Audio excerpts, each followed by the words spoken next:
ஆனால் அப்பாக்கள் அப்படி இருக்க மாட்டாங்க.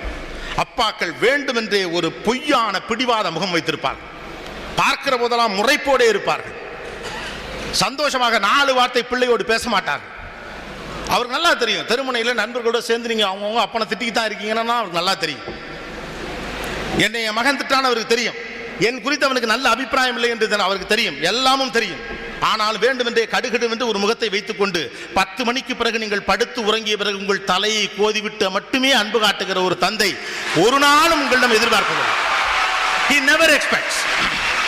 அது தந்தையின் மனசு. You go and check in your family. உங்கள் வீடுகளில் நீங்க போய் செக் பண்ணி பாருங்க. 10 அப்பால 8 அப்பா சொல்லுவாங்க எனக்கு அழுகின பழம் தான் பிடிக்கும் அப்படிம்பார். ஆப்பிள் பழத்தின் அழுகிய பக்கத்தை மட்டும் சாப்பிட்டு விட்டு நல்ல பக்கத்தை பிள்ளை திங்க வேண்டும் என்பதற்காக 40 ஆண்டுகளாக ஒருத்தர் ஒதுக்கி வைக்கலாம். It is not that easy.